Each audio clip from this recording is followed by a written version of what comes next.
Welcome to Devi's kitchen. இன்றைக்கி நம்ம தேவிஸ் கிச்சனில் பார்க்க போகிறது டின்னர் ரெசிபி தாங்க இன்றைக்கி நம்ம பார்க்க போகிறோம். வாங்க வீடியோக்குள்ளே போயிடலாம். வீடியோக்குள்ளே போகிறதுக்கு முன்னாடி என்னுடைய சேனலை நீங்கள் இப்போ தான் ஃபஸ்ட் டைமாக பார்க்குறீங்கன்னா தேவிஸ் கிச்சனை சப்ஸ்கிரைப் பண்ணுங்கள், லைக் பண்ணுங்கள். இது நம்ம இன்றைக்கி சப்பாத்தி நல்லா சாஃப்டாக இருக்குங்க, அந்த மாதிரி டின்னர் ரெசிபி தான் பார்க்க போகிறோம். அதுக்கு நான் 1 கப் கோதுமை மாவு எடுத்திருக்கேன். 1 கப் கோதுமை மாவு எடுத்ததில் அதில் அரை கப் மைதா மாவு எடுத்திருக்கேன், அதையும் சேர்த்துக்கிறேன். உப்பு தேவைக்கு, சீனி. இதை இப்போ நம்ம கலந்து விட்டுக்கலாம். கலந்து விட்டு இப்போ இதில் நான் ஒரு 2 ஸ்பூன் அளவுக்கு நான் எண்ணெய் சூடாக்கி வச்சுருக்கேன், அதையும் சேர்த்துக்கிறேன்.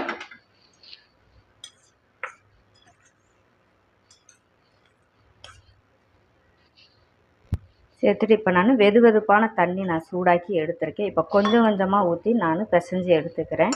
இந்த மாதிரி சுடு எண்ணெயும் சுடு தண்ணியும் ஊற்றி பிணையும் போது நமக்கு சப்பாத்தி சாயந்தரம் வரைக்கும் நல்லா சாஃப்டாகவே இருக்குங்க. ட்ரை பண்ணி பாருங்கள். தண்ணி ஒரே தான் ஊற்றி பிசைஞ்சிடக்கூடாது, கொஞ்சம் கொஞ்சமாக ஊற்றி சேர்த்து நம்ம சப்பாத்தி மாவு பதத்துக்கு இப்போ பிசைஞ்சு எடுத்துக்கிறலாம். இப்போ நல்லா மாவு பிசைஞ்சு எடுத்துட்டேன். இப்போ இது இருக்கட்டும்.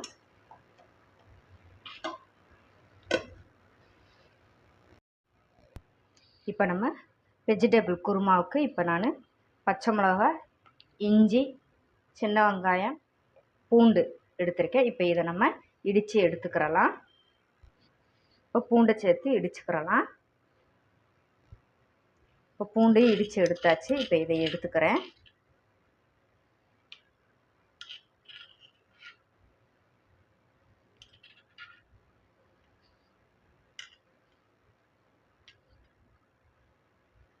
இதில் இஞ்சியும் சேர்த்து இடிச்சுக்கலாம்.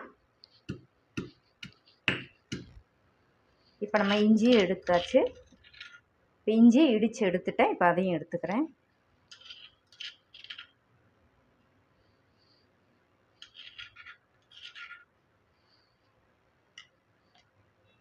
இல்லை வெங்காயத்தையும் இப்போ இடித்து எடுத்துக்கிறலாம்.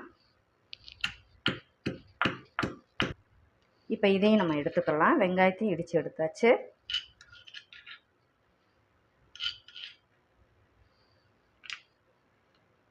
இதில் நம்ம மிளகாயும் போட்டு இடித்து எடுத்துக்கலாம்.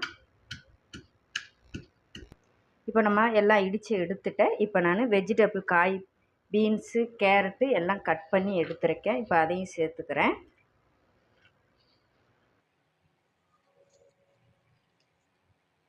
இப்போ பட்டாணி நான் ஊற போட்டு எடுத்து வச்சுருக்கேன். இப்போ அதையும் சேர்த்துக்கிறேன்.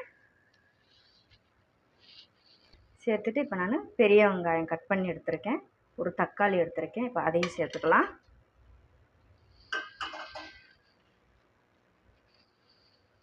சேர்த்துட்டு இப்போ நம்ம இடித்து வச்சதையும் நம்ம சேர்த்துக்கலாம்.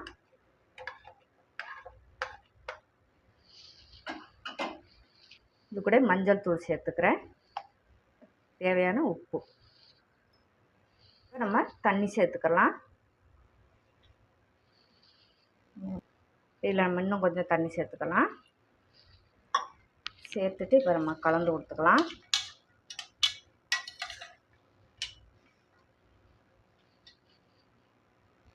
இப்போ இதில் நம்ம 1 ஸ்பூன் அளவுக்கு நம்ம எண்ணெய் சேர்த்துக்கலாம்.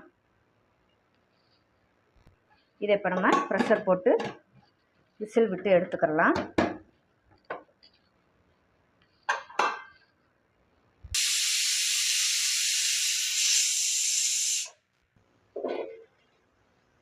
இப்போ நான் தேங்காய் எடுத்துருக்கேன். இப்போ தேங்காய் நம்ம அரைச்சி எடுத்துக்கிறலாம். இதில் ஒரு பட்டை, கசகசா, சோம்பு எடுத்துருக்கேன், அதையும் சேர்த்துக்கிறலாம். இதை இப்போ நம்ம ஒரு சுற்றி சுற்றிட்டு பின்ன தண்ணி ஊற்றி நல்லா நைஸாக அரைச்சி எடுத்துக்கலாம்.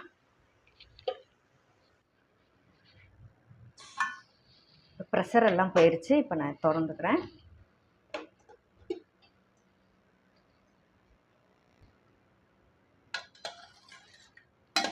இப்போ காயெல்லாம் வெந்துருச்சு. இப்போ நம்ம தேங்காய் அரைச்சோல்ல, இப்போ அந்த பேஸ்ட்டையும் நம்ம சேர்த்துக்கிறலாம். இதில் நம்ம மிக்ஸி கழுவின தண்ணியும் நம்ம சேர்த்துக்கலாம்.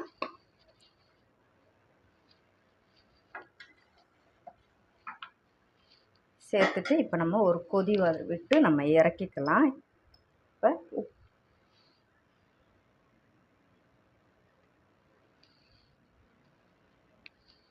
நம்ம ஏற்கனவே காயெல்லாம் வேகும்போது உப்பு போட்டிருக்கோம். இப்போ கொஞ்சம் பார்த்துட்டு செக் பண்ணிவிட்டு நம்ம சேர்த்துக்கிறலாம். இப்போ இதை நம்ம கலந்து விட்டுக்கலாம். இதை இப்போ நம்ம ஒரு 5 நிமிஷம் நம்ம கொதி விட்டு எடுத்துக்கலாம். கொதிக்கட்டும்.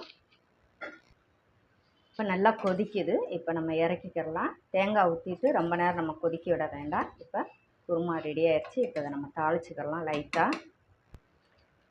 இப்போ ஒரு கடாய் வச்சுருக்கேன். கடாயில் இப்போ நம்ம எண்ணெய் சேர்த்துக்கிறலாம். ஒரு 4 ஸ்பூன் அளவுக்கு நான் எண்ணெய் சேர்த்துருக்கேன்.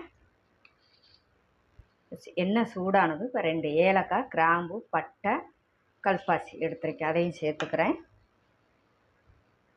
கொஞ்சமாக வெங்காயம் சேர்த்துட்டு இப்போ இதை வதக்கி விட்டுக்கலாம்.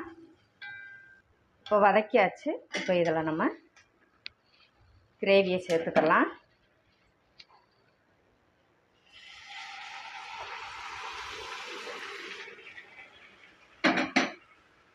அவ்வளோதான். சிம்பிளான நம்ம இன்றைக்கி சப்பாத்திக்கு வெஜிடபிள் குருமா பார்த்துருக்கோங்க. ரொம்பவே இது அப்பத்துக்கு, தோசைக்கு, இடியாப்பத்துக்கு, எல்லாத்துக்குமே, பூரிக்கு, எல்லாத்துக்குமே நமக்கு மேட்ச் ஆகுங்க. அருமையாக இருக்கும். இது நம்ம இறக்கி வச்சதும் கொஞ்சம் திக்னஸ் ஆகும். அப்போ கரெக்டாக வரும். கொஞ்சம் மல்லி இலை தூவிக்கலாம்.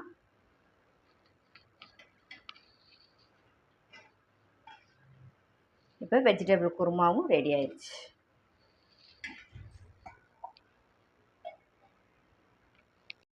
இப்போ கிரேவியும் ரெடி ஆயிடுச்சு. இப்போ அடுத்து நம்ம சப்பாத்தி போட்டு எடுத்துக்கிறலாம். இப்போ இதை தேய்ச்சி எடுத்துக்கிறலாம்.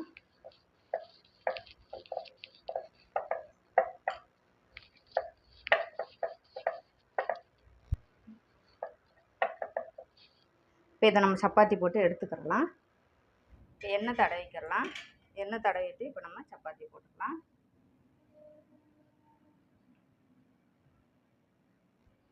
இப்போ இதை நம்ம திருப்பி போட்டுக்கிறலாம்.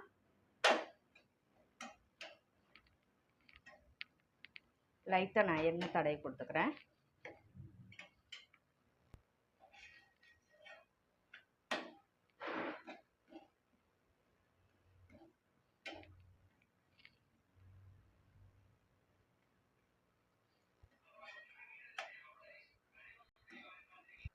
இப்போ இதை எடுத்துக்கிறலாம். இப்போ இதே போல் எல்லா சப்பாத்தியும் நம்ம போட்டு எடுத்துக்கிறலாம்.